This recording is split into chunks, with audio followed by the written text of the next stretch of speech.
Welcome to Bright Wealth Academy. This is Scott McLean. I am so excited today to be sharing with you a brand new series launching titled BrightReviews.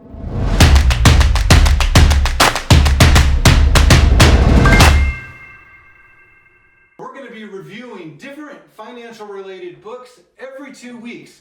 We have Lucas and Victor in the studio with us today, both exceptional staff members of the Bright Wealth Academy, finance majors at Grand Canyon University, as well as running the Finance and Economics Club. Lucas and Victor, tell me about this new series that you guys are running. Welcome to the studio, by the way. Thank you, Scott. We're very excited to be here in the brand new studio. It's looking amazing. And Victor and I are going to be reviewing the most well-written books ever in history, and we're very excited.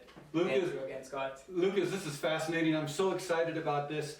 What book are you guys actually doing? Victor, I guess this was your choice, or what book are you guys reviewing first? We're actually reading a book that was written in 1926, The Richest Man in Babylon, where George Clayson uses tales from Babylon to explain financial principles which still work to this day.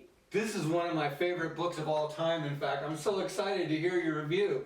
So what did you guys come up with? What was the book about, or how's the introduction of the book?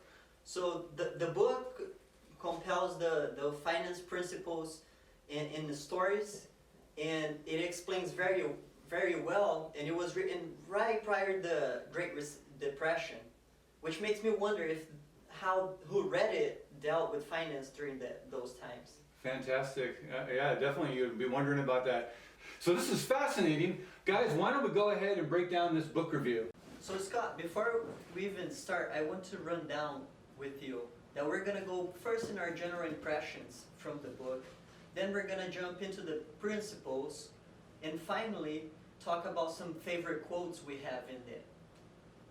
Well, so my likes and dislikes are, well, first of all, the book was, as Victor said in the introduction, the book was written almost 100 years ago, and the principles still apply in today's year. But other than that, all the principles are very applicable, and you can start using it right now. Other than that, the dislikes, it was written in Old English, in ancient English, I can say.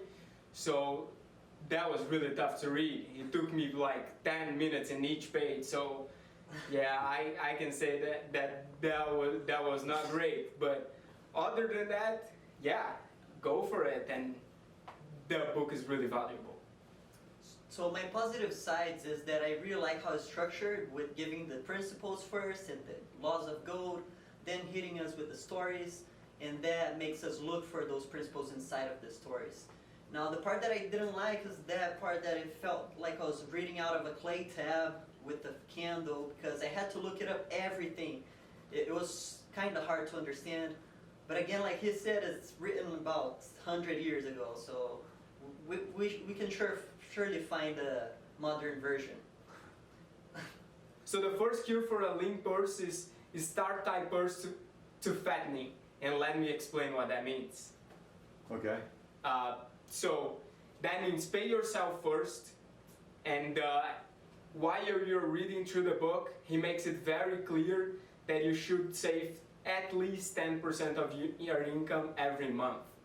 So it doesn't really matter how much money you make, but the author recommends to save at least 10% of it. Now let me tell you about the second cure for a lean purse. It's control high expenditures. And with that, understanding your expenses, what you want and what you need, or even making a budget, because a budget shows where your money is going instead of you wondering where it went. So the third cue for a lean purse is make Thai gold multiply.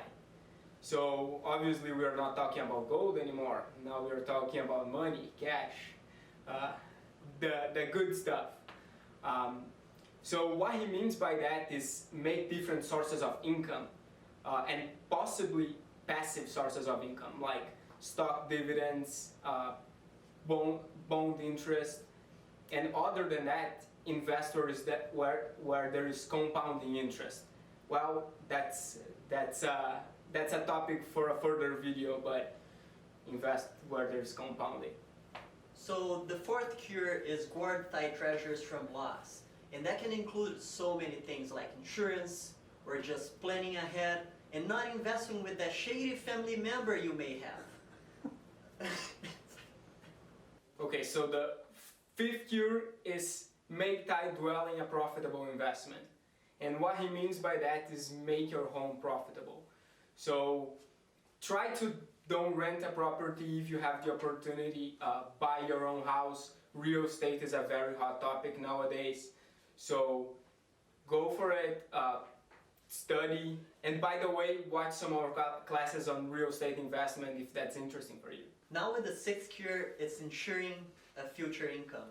And what he meant by it is making sure that you save for retirement. You have your IRA, not in debt at that time, but now you have your IRAs and your Roth IRAs, or maybe even stock dividends coming in, bonds or annuities, or however you can insure money when you're not able to work or produce for it. And last but not least, the seventh cure is increase thy ability to earn. And I mean, that's one of the main ones. You gotta keep studying, investing in yourself if you wanna increase your income and your ability to earn.